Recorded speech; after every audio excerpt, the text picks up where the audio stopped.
Hello, नमस्कार। Welcome to Educacious. Educacious platform पर आपका स्वागत है। आज है 22 दिसंबर 2023, 22 दिसंबर 2023 और we are back with our economic time analysis discussion. Economic time analysis के अंदर आज जो इम्पोर्टेंट न्यूज सुर्खियों में रही है, आइए एक एक करके देखते हैं। The first one is public sector companies ride the Atmanirbhar wave to Dalal street stardom. जो पब्लिक सेक्टर कंपनी है, जैसे कि स्टेट बैंक ऑफ इंडिया है, बैंक ऑफ बड़ौदा है, इस तरह की जो पब्लिक सेक्टर कंपनी है, जो भी जहां पे गवर्नमेंट का स्टेक होल्डिंग ज्यादा है, तो वो कंपनियां जो हमारी आत्मनिर्भर मिशन है गवर्नमेंट ऑफ इंडिया का, उसके चलते जो इनके जो स्टॉक्स हैं, उनके जो शेयर्स हैं, उन्होंने बहुत ज्यादा रैली दिखाई है। जो और सालों की बजाय ये नेगेटिव टेरिटरी की बजाय पॉजिटिव टेरिटरी के अंदर रहे हैं। आइए डिटेल से देखते हैं। The governments policies to promote domestic manufacturing and create an ecosystem for indigenous defense procurement as well as green energy. All the three have all these things have helped energize the shares of public sector undertakings. चाहे वो Mazagaon dockyard limited हो, चाहे वो कोई chemical factory हो, चाहे Hindustan aeronauticals limited जो HAL है वो हो, सभी के शेयर्स ने, सभी के स्टॉक्स ने बहुत ज्यादा रैली दिखाई है, बहुत ज्यादा एनर्जाइज रहे हैं, पॉजिटिव रहे हैं। A rush to own the PSU stock that have reported earning growth above the benchmark indices growth has resulted in their re-rating. Basically जो बेंचमार्क इंडेक्स है, निफ्टी 50 लगा लीजिए, सेंसेक्स लगा लीजिए, इनके जो ग्रोथ रही है, बेंचमार्क इंडिसेस की जो ग्रोथ रही है, उनसे कहीं ज्यादा ये जो PSU के जो स्टॉक है, जहां पे चाहे वो एनर्जी सेक्टर का हो, चाहे वो डिफेंस सेक्टर का हो, इनके जो स्टॉक्स ने जो रैली दिखाई है, that is much above than the benchmark indices rally. Benchmark indices basically वो इंडेक्स होते हैं, बेंचमार्क इंडेक्स जैसे कि निफ्टी होता है, ठीक है, जो कि NSE के अंदर होता है। BSE स्टॉक एक्सचेंज की बात करें तो सेंसेक्स होता है। तो इस तरह के जो बेंचमार्क इंडेक्स है, जो PSU कंपनी के भी NSE PSU है, ठीक है, निफ्टी 50 है, निफ्टी PSU है, सेंसेक्स S&P सेंसेक्स है, इस तरह ही इनको हम बोलते हैं benchmark indices. So the share of government-owned companies in India total market capitalization rose to nearly 10% in November from a low of 5% in 2020. Basically जो 2020 में था वो 5% नेगेटिव टेरिटरी में था, जबकि सिर्फ नवंबर में इनके शेयर्स ने, इनके स्टॉक्स ने, जो कि गवर्नमेंट ओन्ड कंपनीज है, PSUs है, इन्होंने 10% की रैली दिखाई है। And with market capitalization in the BSE 200 index जो है, जहां पे 200 कंपनीज है BSE के under, they touch the 12-year high of $272 billion, that is 22.6 lakh crore at the end of September. और निफ्टी का जो PSU इंडेक्स है, निफ्टी PSU जो इंडेक्स है, जिसके अंदर इसके अंदर क्या होता है, जो NSE स्टॉक एक्सचेंज पर, NSE स्टॉक एक्सचेंज के ऊपर जो भी लिस्टेड PSU कंपनीज है, उनको मिला के एक इंडेक्स बनाया गया है, जिसको हम बोलते हैं निफ्टी PSU इंडेक्स। उन्होंने करीबन 4.1% का डिविडेंड दिया है। डिविडेंड बेसिकली साल में एक बार भी मिल सकता है, हाफ ईयरली भी मिल सकता है, क्वार्टरली भी मिल सकता है, और उससे ज्यादा भी मिल सकता है। डिविडेंड वो होता है जब कोई कंपनी के स्टॉक्स रैली करते हैं या कोई कंपनी प्रॉफिट अर्न करती है, तो वो जो प्रॉफिट का कुछ पार्ट अपने शेयर होल्डर्स में in the form of dividend देती है। तो जो PSU इंडेक्स की जो कंपनी आती है, जो निफ्टी PSU इंडेक्स के अंदर जो भी इसकी बास्केट के अंदर जो कंपनीज आती हैं, उन्होंने ओवरऑल देखा जाए तो 4.1% का तो सिर्फ डिविडेंड दिया है। और अगर इसको बाकी निफ्टी कंपनी से कंपेयर करें तो उन्होंने 1.4% का दिया है। दैट मीन्स PSU कंपनीज जो है, जो लिस्टेड PSU कंपनीज हैं, they are giving a good return in the form of dividend. This makes the stocks attractive for dividend seeking investor. तो ये कुछ लोग होते हैं कि हम अपना जो मनी है वो पार्क कर देते हैं ऐसी कंपनियों में जो अच्छा डिविडेंड देती हो, तो इनको 4% तक का डिविडेंड बैक टू बैक आता रहता है। एक कंटिन्यूस जो इनकम होती है वो जनरेट होती रहती है। Among the PSUs, defense-related PSUs plays a safer picks over the long-term horizon of 5 years. Since government is the customer and it is in the strategy of importing less but using the indigenous technology more और indigenous procurement more. तो जो defence के sector हैं, उन्होंने इन PSUs में sector में भी बात करें तो जो डिफेंस के सेक्टर है उन्होंने ज्यादा रैली दिखाई है और ज्यादा उनकी अच्छी परफॉर्मेंस रही है और प्रॉमिसिंग रिटर्न्स रहे हैं। द परफॉर्मेंस ऑफ बात करें एचएएल की, हिंदुस्तान एरोनॉटिकल्स लिमिटेड जो है, उनकी जो लिस्टिंग हुई थी तब जब गवर्नमेंट ने एचएएल की लिस्टिंग की थी तो वो कंप्लीटली सब्सक्राइब बस लास्ट डे तक हुआ था। जबकि आपने देखा होगा अभी बहुत सारे आईपीओ चल रहे हैं, आज भी आप न्यूज़पेपर उठा के देखोगे करीबन 6 से 7 आईपीओ बैक टू बैक चल रहे हैं और उनके ओवर सब्सक्राइब हो रहे हैं 10 टाइम्स तक, 20 टाइम्स तक, 15 टाइम्स तक, तो 300 टाइम्स तक भी ओवर सब्सक्रिप्शन हो जाता है पीएस आईपीओ का। जबकि ये जब इसका आईपीओ आया था हिंदुस्तान एरोनॉटिकल लिमिटेड का, ये पूरा सब्सक्रिप्शन मतलब 1x होने में भी इसको बहुत ही मशक्कत करनी पड़ी थी। बट अगर बात करें लास्ट 3 इयर्स की, तो in the last 3 years the government thrust on indigenization of defense procurement, increase its order flow, even the company has become debt free। लेकिन जो पहले से ये जो आत्मनिर्भर मिशन के तहत डिफेंस प्रोक्योरमेंट की जब से गवर्नमेंट ने एक कवायद चलाई है, उसके बाद इस कंपनी के स्टॉक्स ने भी रैली की और इस कंपनी को बूस्टअप इतना मिला है कि ये कंपनी एचएएल डेट फ्री हो चुकी है। आज इसके ऊपर कोई भी डेट नहीं है, कर्जा नहीं है। सिर्फ ये ही नहीं, जो डिफेंस की कंपनीज है जैसे एचएएल में, सिर्फ डोमेस्टिक इन्वेस्टर ही नहीं, फॉरेन पोर्टफोलियो इन्वेस्टर्स ने भी इनमें इनके स्टॉक्स ज्यादा बाय किए हैं और उनकी ओनरशिप करीबन 12% हो गई है eight the end of September from 1% in financial year 2021। Financial year 2021 की बात करें तो करीबन 1% फॉरेन पोर्टफोलियो इन्वेस्टर आए थे, जो कि अब बढ़ के करीबन 12% तक हो गई है। जैसे कि बात करते हैं मझगांव डॉक की, गार्डन रिच शिप बिल्डर्स की, कोचिन शिपयार्ड की, they also have caught the attention of foreign portfolio investors। Indian Navy is expanding to meet challenges emerging from China's presence in Indian Ocean and Malacca Strait। तो Indian navy बहुत ज्यादा Indian navy expand कर रही है और उसी के चलते ये जो डिफेंस पीएसयू है जैसे मडगार्ड डॉकयार्ड, कोचिन शिपयार्ड है और गार्डन रिच शिप बिल्डर है, इनके अंदर प्रोडक्शन बूस्टअप हुआ है इंडिजनाइजेशन प्रोक्योरमेंट के चलते। यहाँ पे काफी उछाल देखने को मिल रहा है। इसी के चलते इनकी जो स्टॉक्स हैं उन्होंने भी काफी रैली दिखाई है। Despite sharp rally, some PSUs with clear growth opportunities still offer value। For example, Cochin Shipyard, which manufacture India's first indigenous aircraft carrier Vikrant, is expected to win an order from for another aircraft carrier। तो अभी भी इनके अंदर काफी boost up देखने को मिलेगा आने वाले सालों में। जैसा कि कोचिन शिपयार्ड लिमिटेड है, जिन्होंने पहला इंडिजिनस एयरक्राफ्ट करियर जिसको हम बोलते हैं विक्रांत नाम दिया गया था, विक्रांत बनाया था, अभी वो वेट कर रहा है अपने सेकंड ऑर्डर के लिए। तो ये जो कंपनीज हैं, जो पीएसयूज हैं, वो हमारे आत्मनिर्भर मेड इन इंडिया या आत्मनिर्भर मिशन बोल दीजिए, आत्मनिर्भर भारत मिशन या फिर मेक इन इंडिया मिशन, इसके चलते इन स्टॉक्स ने, इन पीएसयूज ने बहुत ज्यादा रैली दिखाई है, बहुत ज्यादा इनका पुस्टअप हुआ है। Moving on to next, SEBI probes Burman's Religare offer seeks detailed sequences of events after open offer sparked a tiff।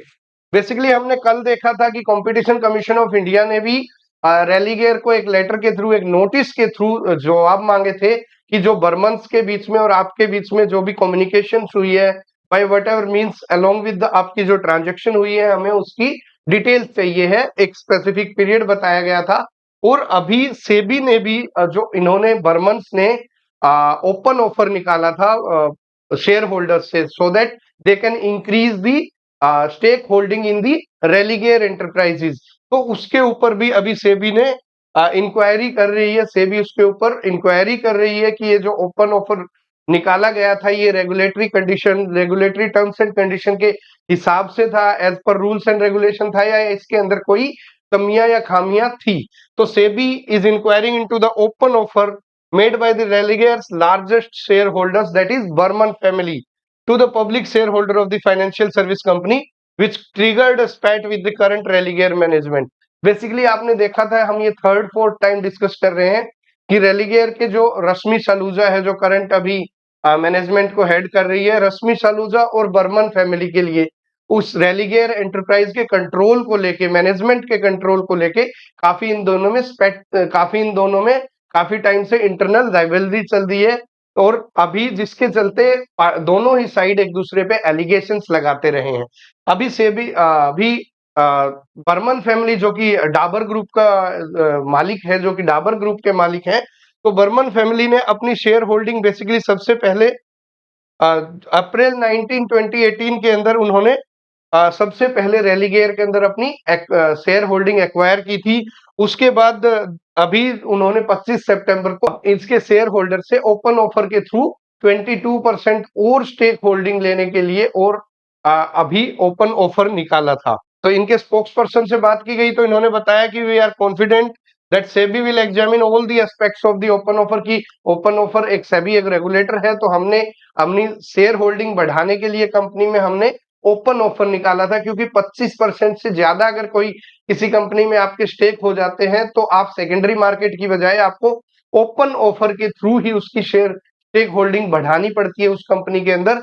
Basically Burman Religare enterprise के ऊपर अपना कंप्लीट कंट्रोल चाहते हैं। इसी के चलते इन्होंने पहले 22% तक बढ़ाई, फिर सेकेंडरी मार्केट से 5% और स्टेक बढ़ा दिया और अब और 22% की कवायद में चल रहे हैं। एंड इन्होंने बोला है कि सेबी हमारा बस ओपन ऑफर के जो भी रेलिवेंट प्रोविजंस है उसको एग्जामिन कर रही है and we are confident that SEBI will examine all the aspect of the offer including the deliberate delay caused by the company.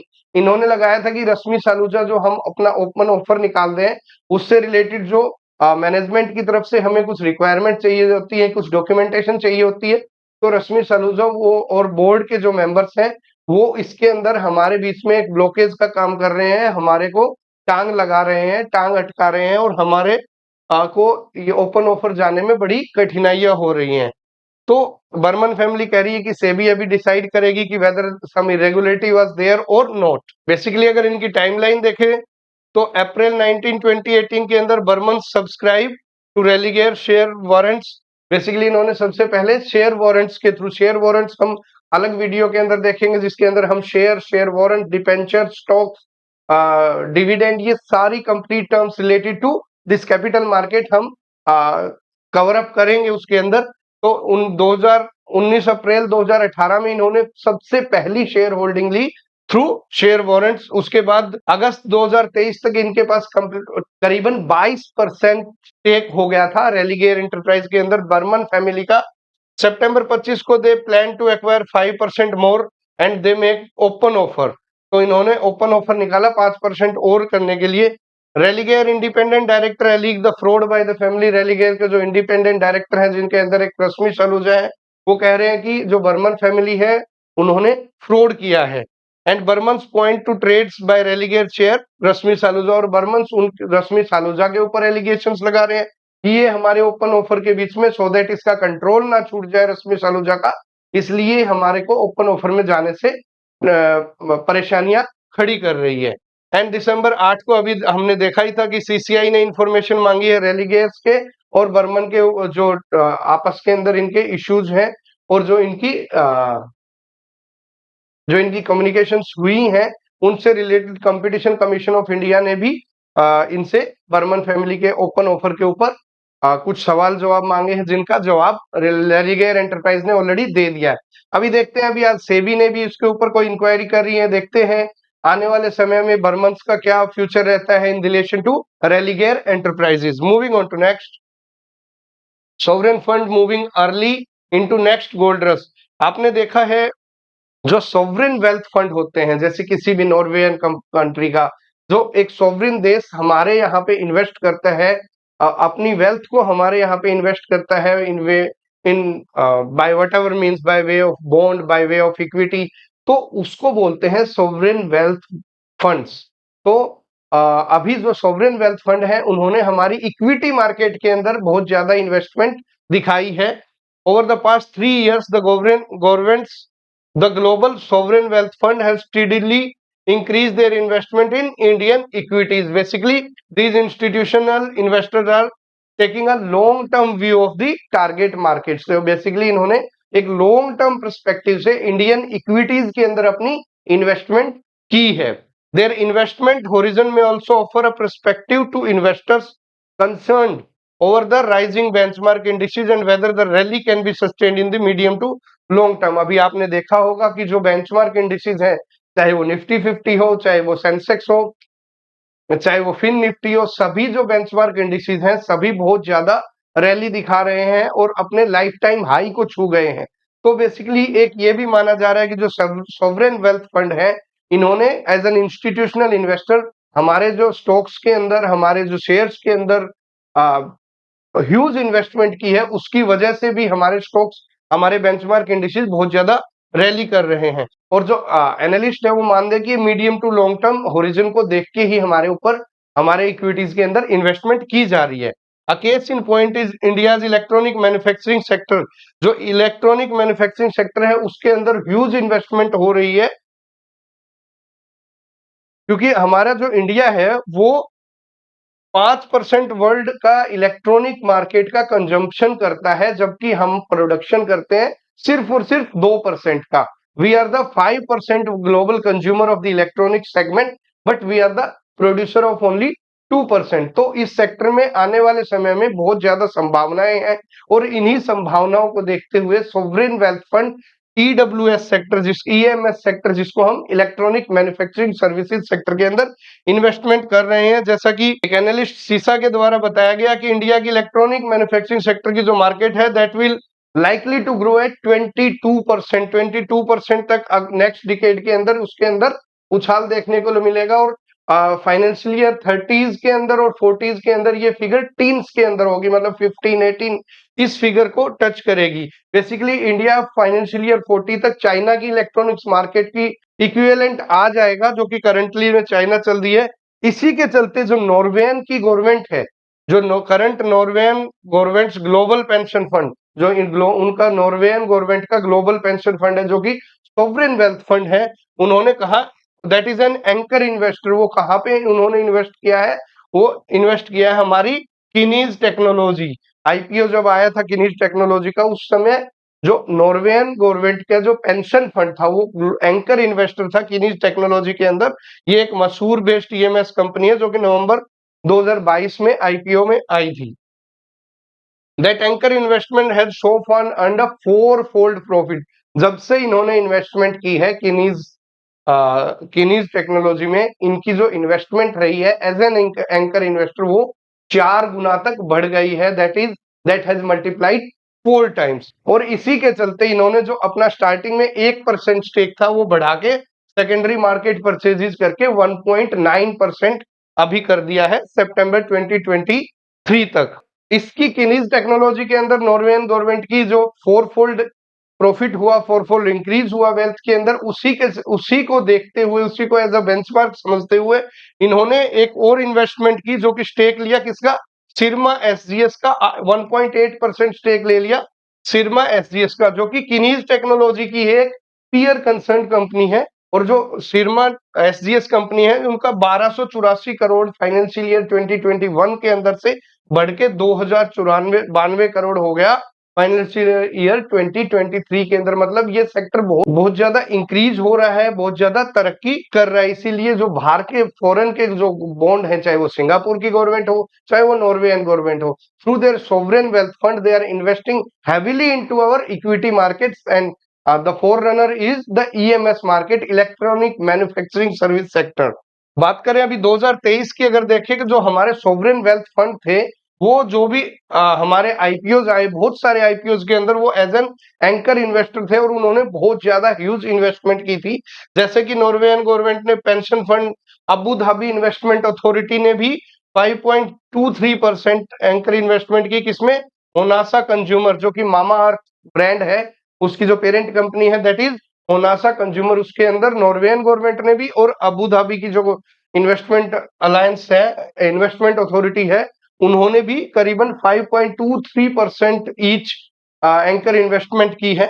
और similarly the government of Singapore was allotted 5.6% of anchor allocation for the JSW infrastructure. अभी Jindal steel का जो JSW infrastructure का IPO आया था, उसके अंदर Singapore की जो गवर्नमेंट का सोवरेन वेल्थ फंड है, उसको भी 5.6% as an anchor investor equities allot की गई। तो ये बाहर की जो ग्लोबल इन्वेस्टर है, ग्लोबल सोवरेन वेल्थ फंड है, they are investing heavily in our equity market. So this is because the Indian economy is booming and we are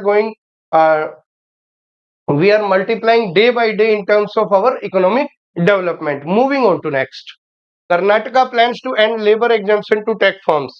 basically जो कर्नाटक गवर्नमेंट है, जहां पे बेंगलोर के अंदर बहुत सारी IT, ITES, BPO, KPO companies है, उनको 2014 के अंदर एग्जाम्पशन दिया गया था from the purview of labour laws. मतलब लेबर लॉज जो थे वो जो आईटी और आईटीएस कंपनीज थी उनके ऊपर एप्लीकेबल नहीं थे, लागू नहीं थे। लेबर डिपार्टमेंट उसके ऊपर एक्शंस नहीं ले सकता था। ये गवर्नमेंट ने एक नोटिफिकेशन के द्वारा एग्जेम्प्ट किया था आईटी कंपनीज, आईटीईएस कंपनीज या बीपीओ केपीओ कंपनीज को, और उसको फिर 5 ईयर के लिए किया, फिर उसके बाद फिर 5 ईयर के लिए एक्सटेंड कर दिया।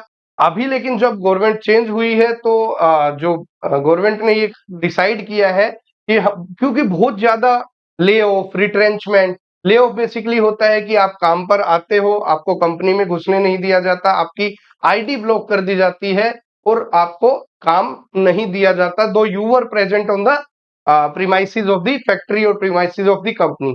सिमिलरली रिट्रेंचमेंट ये होता है कि आपको काम से निकाल दिया जाता है, दैट इज रिट्रेंचमेंट, टर्मिनेशन। तो इसके बहुत ज्यादा केसेस आईटी कंपनी से आ रहे थे, बट जैसा कि गवर्नमेंट ने आईटी कंपनीज को लेबर लॉज के परव्यू से बाहर कर रखा था, labour authorities under the industrial dispute act 1947 इनके केस रजिस्टर नहीं कर पाती थी और इनकी कंसिलिएशन या फिर सेटलमेंट कुछ भी नहीं करवा पाती थी, जिसके चलते जो आईटी कंपनी के एम्प्लॉइज हैं उनकी काफी समय से डिमांड रही है कि हमें भी लेबर लॉज के परव्यू के अंदर लिया जाए। तो इसी के चलते अभी कर्नाटक गवर्नमेंट ने बोला कि बहुत जो मोरेटोरियम दिया गया था इतने सालों का, दैट इज एनफ नाउ कि आईटी कंपनीज बूम कर पाए। वो इसीलिए दिया गया था कि शुरू में जब कंपनी स्टार्टअप ज्यादा आए थे उनके ईज ऑफ डूइंग बिजनेस को देखते हुए इनको लेबर लॉज के परव्यू से बाहर किया गया था। लेकिन करंटली अराउंड 1.2 मिलियन मैन और 6 लाख वीमेन काम कर रही है आईटी आईटीएस सेक्टर के अंदर, जो कि 8785 आईटी कंपनीज और बायोटेक कंपनीज है। यहाँ पे इतनी बड़ी वर्कफोर्स काम कर रही है लेकिन इनके ऊपर कोई भी लेबर रेगुलेशन लागू नहीं होता। तो अभी जो इनके मिनिस्टर हैं उन्होंने कहा है कि बहुत ज्यादा लेबर डिपार्टमेंट के भी बहुत ज्यादा इंस्टेंस आ रहे हैं कि जो कि आर्बिट्रेरी टर्मिनेशन को लेके कंप्लेंट आती हैं, आईडी ब्लॉकिंग को या फिर मास रिट्रेंचमेंट को। अभी जैसा कि आपने देखा था बाइजू के केस में मास रिट्रेंचमेंट कर दी गई थी, ले ऑफ या फिर extended hours of work, over time करवाते हैं काम, लेकिन उसके एवज में ओवर टाइम का जो रिम्यूनरेशन होती है वो नहीं दी जाती। गवर्नमेंट ने, जो कर्नाटक गवर्नमेंट है, उन्होंने 25 जनवरी 2014 को exempted the companies from the employment industrial employment standing orders act 1946 and other provision and extended it to another 5 year from मई 25 2019। तो मतलब अभी 2024 के अंदर इसका टेन्योर खत्म हो जाएगा। ऑलरेडी 10 साल हो जाएंगे, जो जबकि इतनी बड़ी वर्कफोर्स लेबर लॉज के परव्यू से बाहर थी, एग्जेम्प्टेड थी। अभी जो यहाँ के मिनिस्टर हैं उन्होंने कहा है कि बिफोर में हम डिस्कशन करेंगे वेरियस स्टेक होल्डर्स के साथ और लेबर लॉज के परव्यू में सारी कंपनीज को लाने का काम करेंगे। इस जो नोटिफिकेशन है उसको नल एंड वॉइड कर देंगे। Moving on to next, next is apex PEVC body 6 government held to ease the AIF curbs. Basically आपने देखा था, हमने डिस्कशन किया था, अल्टरनेटिव इन्वेस्टमेंट फंड आरबीआई की एक नोटिफिकेशन आई है जिन्होंने बैंकिंग और एनबीएफसी जो इंस्टीट्यूशंस हैं उनको बैन किया है, उनको बार किया है कि आपको अल्टरनेटिव इन्वेस्टमेंट फंड के अंदर इन्वेस्टमेंट नहीं करनी, क्योंकि it led to evergreening of funds. Basically क्या होता है एवरग्रीनिंग ऑफ फंड? क्या होता है कि आप किसी भी नॉन परफॉर्मिंग एसेट से, कोई भी नॉन परफॉर्मिंग एसेट है मतलब कोई बंदा जिसने लोन लिया था वो लोन भर नहीं रहा है, रीपे नहीं कर रहा, लेकिन आप उसको दोबारा लोन दे देते हो कि आप चलो ठीक है मैं आपको दोबारा लोन दे देता हूं ताकि आपका प्रोडक्शन बूस्टअप हो, और फिर आप दोनों लोन, एक लोन को चुकाने के लिए दूसरा लोन दे देना, that is known as evergreening of loans. तो एवरग्रीनिंग ऑफ लोन्स को देखते हुए आरबीआई ने ये बोला है कि अल्टरनेटिव इन्वेस्टमेंट फंड के अंदर आपको जो लोग डेटर्स को लोन देते हैं तो आपको अल्टरनेटिव इन्वेस्टमेंट फंड के अंदर इन्वेस्टमेंट नहीं करनी है, चाहे वो बैंक हो चाहे वो एनबीएफसी हो। इसके चलते जो वहां की एसोसिएशन है, Indian venture and alternate capital association है, वो डिस्कशन कर रही है। उनको बहुत परेशानी हो रही है कि अल्टरनेटिव इन्वेस्टमेंट फंड के अंदर ये इन्वेस्टमेंट नहीं आएगी तो it will hamper our economic development. जैसा कि एग्जांपल के लिए देख लीजिए, सिडबी जो है small industrial development bank of India, ये बेसिकली स्मॉल इंडस्ट्रीज को और कई तरह के अल्टरनेटिव इन्वेस्टमेंट फंड को फंडिंग करता है। उन्होंने आरबीआई से क्लैरिटी मांगी है कि जो हमारे ऊपर रेगुलेशंस या बाउंडेशंस लगाई गई हैं उनकी हमें क्लियर डिटेल्स चाहिए, जो कि आरबीआई से मांगी है कि इतना सडन जो चेंज किया गया है रिलेटेड टू एआईएफ फंडिंग, उसकी हमें क्लियर डिटेल चाहिए। The industry association had a meeting with senior government officials and expect some clarity और relief in the coming weeks. Basically 30 दिन का टाइम दिया है आरबीआई ने बैंक्स और एनबीएफसी फाइनेंशियल इंस्टीट्यूशंस को, आपको अपनी जो इन्वेस्टमेंट है एआईएफ के अंदर, अल्टरनेटिव इन्वेस्टमेंट फंड के अंदर, उसको 30 दिन के अंदर लिक्विडेट करना है। So the industry is concerned about the close ended nature of AIF where institution with existing lending relationship with investee portfolio face a tight 30-day timeline from December 19, 2023 to liquidate the investment, failing which they must provision 100% of such investment। अगर वो fail कर जाते हैं तो जो investment 100% रही उसका उनको बैंक और एनबीएफसी को ही पे करना पड़ेगा। तो बेसिकली अभी ये डिस्कशन चालू हो गया है कि what will be the future of alternative investment fund. हमने अल्टरनेटिव इन्वेस्टमेंट फंड कल की क्लास के अंदर डिस्कस किया था कि कितने टाइप के अल्टरनेटिव इन्वेस्टमेंट फंड होते हैं, 3 टाइप के होते हैं, type A, type B, type C, और उनके अलग अलग कैसे, कौन सा क्लोज एंडेड होता है, कौन सा ओपन एंडेड होता है, ये सब हमने डिस्कस किया था। इसकी सेपरेट वीडियो भी, हम एक डिटेल्ड वीडियो लेके भी आएंगे। तो अभी डिस्कशन है, देखते हैं आरबीआई क्या इस ऑर्डर के अंदर जो ऑर्डर दिया है बैंक को उसको चेंज करती है या उसके अंदर कुछ अमेंडमेंट करती है, तो ये हमें आने वाले समय में ही पता चलेगा। तो आज के लिए जो इकोनॉमिक टाइम एनालिसिस के डिस्कशन में इतना ही। मिलेंगे कल हम नए इकोनॉमिक टाइम एडिशन के साथ, तब तक के लिए धन्यवाद। जय हिंद, जय भारत।